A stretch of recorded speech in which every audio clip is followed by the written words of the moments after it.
Mercier and Camier. 1. The journey of Mercier and Camier is one I can tell if I will, for I was with them all the time. Physically, it was fairly easy going, without seas or frontiers to be crossed, through regions untormented on the whole, if desolate in parts. Mercier and Camier did not remove from home.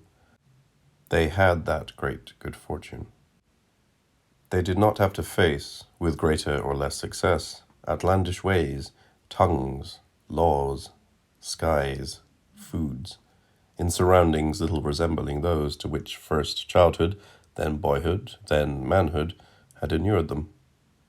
The weather, though often inclement, but they knew no better, never exceeded the limits of the temperate, that is to say, of what could still be borne, without danger, if not without discomfort, by the average native fittingly clad and shod. With regard to money, if it did not run to first-class transport or the palatial hotel, still there was enough to keep them going, to and fro, without recourse to alms. It may be said, therefore, that in this respect, too, they were fortunate, up to a point. They had to struggle, but less than many must, less perhaps than most of those who venture forth, driven by a need now clear and now obscure.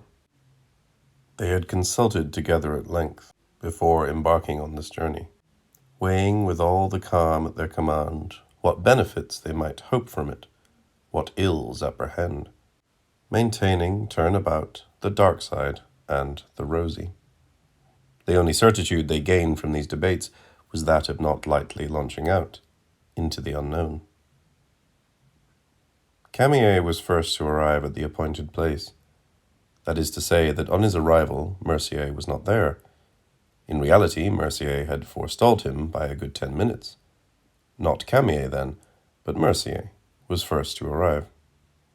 He possessed himself in patience for 5 minutes, with his eye on the various avenues of approach open to his friend, then set out for a saunter destined to last full 15 minutes. Meantime, Camier, 5 minutes having passed without sight or sign of Mercier, took himself off in his turn for a little stroll. On his return to the place, 15 minutes later, it was in vain he cast about him, and understandably so. For Mercier, after cooling his heels for a further 5 minutes, had wandered off again for what he pleased to call a little stretch. Camier hung around for 5 more minutes, then again departed, saying to himself, "Perhaps I'll run into him in the street." It was at this moment that Mercier, back from his breather, which, as chance this time would have it, had not exceeded 10 minutes, glimpsed receding in the morning mist a shape suggestive of Camier's, and which was indeed none other. Unhappily it vanished as though swallowed up by the cobbles, leaving Mercier to resume his vigil. But on expiry of what is beginning to look like the regulation 5 minutes, he abandoned it again, feeling the need of a little motion.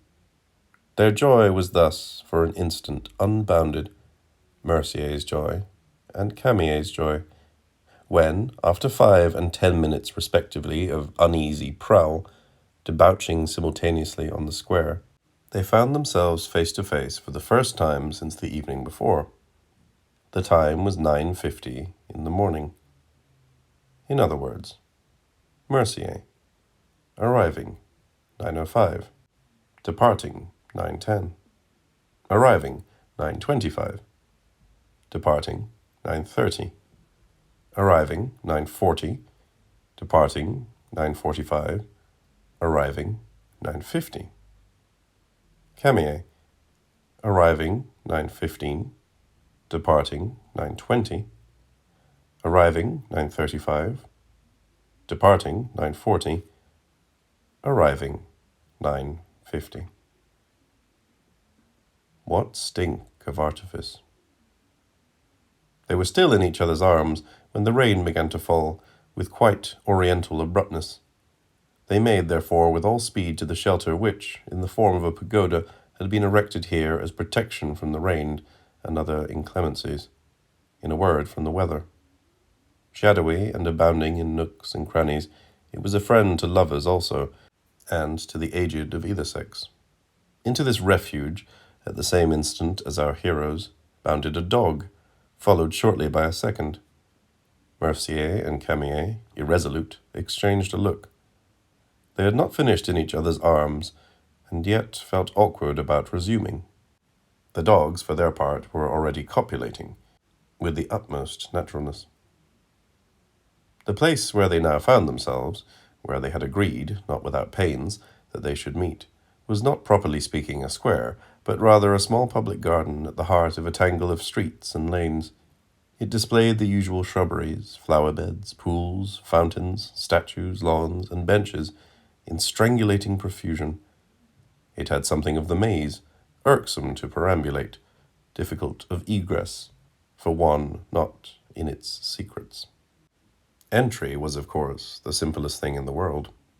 In the center, roughly, towered huge, a shining copper beech, planted several centuries earlier, according to the sign rudely nailed to the bowl, by a field marshal of France, peacefully named Saint-Ruth. Hardly had he done so, in the words of the inscription, when he was struck dead by a cannonball, faithful to the last, to the same hopeless cause, on a battlefield having little in common, from the point of view of landscape, with those on which he had won his spurs, first as brigadier, then as lieutenant, if that is the order in which spurs are won on the battlefield. It was no doubt to this tree that the garden owed its existence, a consequence which can scarcely have occurred to the field marshal as on that distant day, well queer of the quincunxes, before an elegant and replete assistance. He held the frail sapling upright in the hole gorged with evening dew. But to have done with this tree, and hear no more about it, from it the garden derived what little charm it still possessed, not to mention, of course, its name. The stifled giant's days were numbered. It would not cease henceforward to pine and rot till finally removed, bit by bit. Then, for a while, in the garden mysteriously named, people would breathe more freely. Mercier and Camier did not know the place. Hence, no doubt, their choice of it for their meeting. Certain things shall never be known for sure.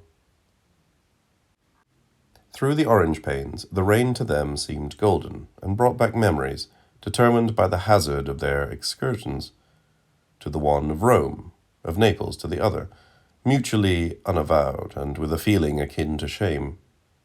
They should have felt the better for this glow of distant days when they were young, and warm, and loved art, and mocked marriage, and did not know each other. But they felt no whit the better. "Let us go home," said Camier. "Why?" said Mercier. "It won't stop all day," said Camier.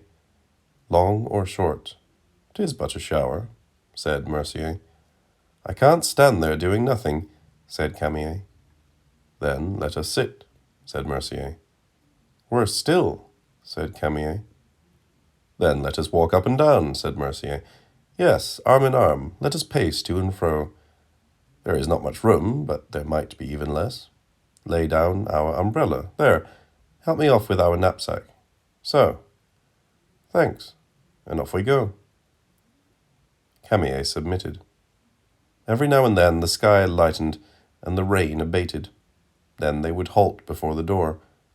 This was the signal for the sky to darken again, and the rain to redouble in fury.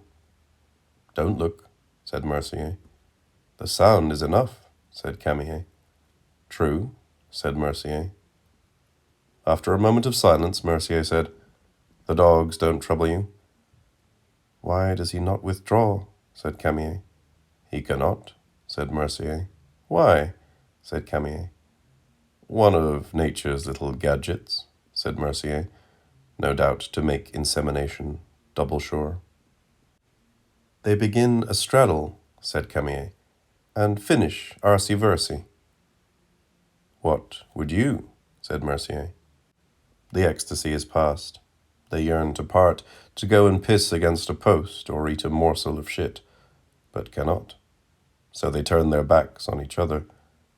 You'd do as much, if you were they." "Delicacy would restrain me," said Camier. "And what would you do?" said Mercier. "Feign regret," said Camier. that I could not renew such pleasure incontinent. After a moment of silence, Camier said, "Let us sit down. I feel all sucked off." "You mean sit down," said Mercier. "I mean sit us down," said Camier. "Then let us sit us down," said Mercier. On all hands already the workers were at it again. The air waxed loud with cries of pleasure and pain, and with the urbaner notes of those for whom life had exhausted its surprises, as well on the minus side as on the plus. Things, too, were getting ponderously under way. It was in vain the rain poured down. The whole business was starting again, with apparently no less ardor than if the sky had been a cloudless blue. "You kept me waiting," said Mercier. "On the contrary," said Camier. "I arrived at 9:05, said Mercier. "And I at 9:15, said Camier. "You see," said Mercier. "Waiting," said Camier, "and keeping waiting can only be with reference to a prearranged terminus." "And for what hour was our appointment, according to you?" said Mercier. 9:15, said Camier. "Then you are gravely mistaken," said Mercier. "Meaning?" said Camier. "Will you never have done astounding me?" said Mercier. "Explain yourself," said Camier. "I close my eyes and live it over again," said Mercier. "Your hand in mine, tears rising to my eyes, and the sound of my faltering voice. So be it. Tomorrow at 9. A drunken woman passed by, singing a ribald song and hitching up her skirts. "She went to your head," said Camier. He took a notebook from his pocket, turned the leaves, and read, "Monday, 15, St. Macarius, 9:15. St. Ruth, collect umbrella at Helen's." "And what does that prove?" said Mercier. "My good faith," said Camier. "True," said Mercier. "We shall never know," said Camier, "at what hour we arranged to meet today, so let us drop the subject." "In all this confusion, one thing alone is sure," said Mercier, "and that is that we met at 10 to 10, at the same time as the hands, or rather a moment later." "There is that to be thankful for," said Camier. "The rain had not yet begun," said Mercier. "The morning fervor was intact," said Camier. "Don't lose our agenda," said Mercier. At this moment suddenly appeared from nowhere the first of a long line of maleficent beings. His uniform, sickly green in color, its place of honor rife with heroic emblems and badges, suited him down to the ground. Inspired by the example of the great Sarsfield, he had risked his life without success in defense of a territory which in itself must have left him cold, and considered as a symbol cannot have greatly heated him either. He carried a stick at once elegant and massive, and even leaned on it from time to time. He suffered torment with his hip. The pain shot down his buttock and up his rectum deep into the bowels, and even as far north as the pyloric valve, culminating, as a matter of course, in uretroscrotal spasms and quasi-incessant longing to micturate. Invalided out with a grudging pension, whence the sour looks of nearly all those, male and female, with whom his duties and remnants of bonhomie brought him daily in contact, he sometimes felt it would have been wiser on his part, during the great upheaval, to devote his energies to the domestic skirmish, the Gaelic dialect, the fortification of his faith, and the treasures of a folklore beyond compare. The bodily danger would have been less, and the benefits more certain, but this thought, when he had relished all its bitterness, he would banish from his mind, as unworthy of it. His moustache, once stiff as the lip it was grown to hide, was no longer so. From time to time, when he remembered, with a blast from below of fetid breath mingled with spittle, he straightened it momentarily. Motionless at the foot of the pagoda steps, his cape agape, streaming with rain, he darted his eyes to and fro, from Mercier and Camier to the dogs, from the dogs to Mercier and Camier. "Who owns that bicycle?" he said. Mercier and Camier exchanged a look. "We could have done without this," said Camier. "Shift her," said the ranger. It may prove diverting, said Mercier. Who owns them dogs? Said the ranger. I don't see how we can stay, said Camier. Can it, I wonder, be the fillip we needed to get us moving, said Mercier. The ranger mounted the steps of the shelter and stood stock still in the doorway. The air darkened immediately and turned a deeper yellow. I think he is about to attack us, said Camier. I leave the balls to you as usual, said Mercier. Dear Sergeant, said Camier, what exactly can we do for you? You see that bicycle, said the ranger. I see nothing, said Camier. Mercier, do you see a bicycle? Is she yours? Said the ranger. A thing we do not see, said Camier, for whose existence we have only your word. How are we to tell if it is ours or another's? Why would it be ours? Said Mercier. Are these dogs ours? No. We see them today for the first time. And you would have it that the bicycle, assuming it exists, is ours? And yet the dogs are not ours. Bugger the dogs, said the ranger. But as if to give himself the lie, he fell on them with the stick and boot and drove them cursing from the pagoda. Tied together, as they still were, by the post-coitus, their retreat was no easy matter, for the efforts they made to escape, acting equally in opposite directions, could not but annul each other. They must have greatly suffered. He has now buggered the dogs, said Mercier. He has driven them from the shelter, said Camier. There is no denying that, but by no means from the garden. The rain will soon wash them loose, said Mercier. Less rut-besotted, they would have thought of it themselves. The fact is, he has done them a service, said Camier. Let us show him a little kindness, said Mercier. He's a hero of the Great War. Here we are, high and dry, masturbating full pelt without fear of interruption, while he was crawling in the Flanders mud, shitting in his puttees. Conclude nothing from those idle words. Mercier and Camier were old young. It's an idea, said Camier.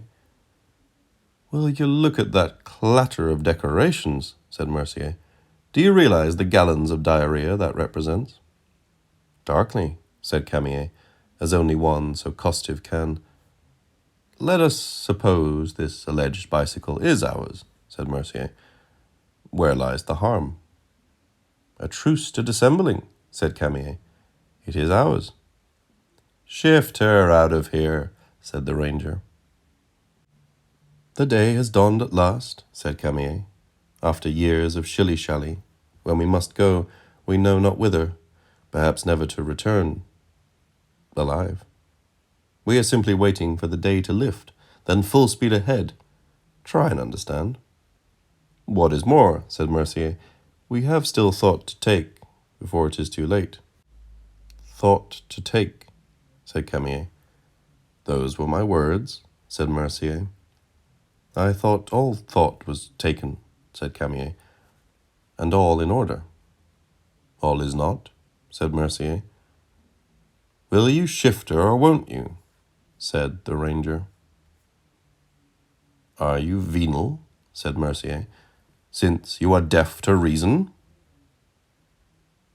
Silence. Can you be bought off? Said Mercier. Certainly, said the ranger. Give him a bob, said Mercier. To think our first disbursement should be a sop to bribery and extortion. The ranger vanished with a curse. How of a piece they all are, said Mercier. Now he'll prowl around, said Camier. What can that matter to us, said Mercier. I don't like being prowled around, said Camier. Mercier took exception to this turn. Camier maintained it. This little game soon palled. It must have been near noon. And now, said Mercier, the time has come for us. For us, said Camier. Precisely, said Mercier. For us. For serious matters. What about a bite to eat? Said Camier. Thought first, said Mercier. Then sustenance. A long debate ensued, broken by long silences in which thought took place. At such times they would sink, now Mercier, now Camier, to such depths of meditation that the voice of one, resuming its drift, was powerless to bring the other back, or passed unheard. Or they would arrive simultaneously at often contrary conclusions, and simultaneously begin to state them. Nor was it rare for one to lapse into a brood before the other had concluded his exposé. And there were times they would look long at each other, unable to utter a word, their minds two blanks. It was fresh from one such days they decided to abandon their inquiry, for the time being. The afternoon was well advanced. The rain was falling still. The short winter day was drawing to a close. "It is you have the provisions," said Mercier. "On the contrary," said Camier.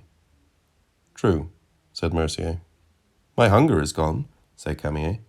"One must eat," said Mercier. "I see no point," said Camier. "We have a long, hard road before us still," said Mercier. "The sooner we drop, the better," said Camier. "True," said Mercier. The ranger's head appeared in the doorway. Believe it or not, only his head was to be seen. It was to say, in his quaint way, they were free to spend the night for 1/2 crown. "Is thought now taken?" said Camier, "and all in order?" "No," said Mercier. "Will all ever be?" said Camier. "I believe so," said Mercier. "Yes, I believe. Not firmly, no, but I believe, yes. The day is coming when all will be in order, at last." "That will be delightful," said Camier. "Let us hope so," said Mercier. A long look passed between them. Camier said to himself, "Even him I cannot see." A like thought agitated his vis-a-vis. 2 points seemed nevertheless established as a result of this consultation. 1. Mercier would set off alone, a wheel, with the raincoat. Wherever he should stop for the night, at the first stage, he would get all in readiness to receive Camier. Camier would take the road as soon as the weather permitted. Camier would keep the umbrella. No mention of the sack. 2. It so chanced that Mercier, up to now, had shown himself the live wire, Camier the dead weight. The reverse was to be expected at any moment. On the less weak, let the weaker always lean, for the course to follow. They might conceivably be valiant together. That would be the day. Or the great weakness might overtake them simultaneously. Let them, in this case, not give way to despair, but wait with confidence for the evil moment to pass. In spite of the vagueness of these expressions, they understood each other, more or less. "Not knowing what to think," said Camier, "I look away." "It would seem to be lifting," said Mercier. "The sun comes out at last," said Camier, "that we may admire it sink below the horizon." "That long moment of brightness," said Mercier, "with its 1,000 colors, always stirs my heart." "The day of toil is ended," said Camier. "A kind of ink rises in the east and floods the sky." The bell rang, announcing closing time. "I sense vague, shadowy shapes," said Camier. "They come and go with muffled cries." "I too have the feeling," said Mercier. "We have not gone unobserved since morning." "Are we by any chance alone now?" said Camier. "I see no one," said Mercier. "Let us then go together," said Camier. They left the shelter. "The sack," said Mercier. "The umbrella," said Camier. "The raincoat," said Mercier. "It I have," said Camier. "Is there nothing else?" said Mercier. "I see nothing else," said Camier. "I'll get them," said Mercier. "You mind the bicycle." It was a woman's bicycle, without freewheel, unfortunately. To brake, one pedaled backwards. The ranger, his bunch of keys in his hand, watched them recede.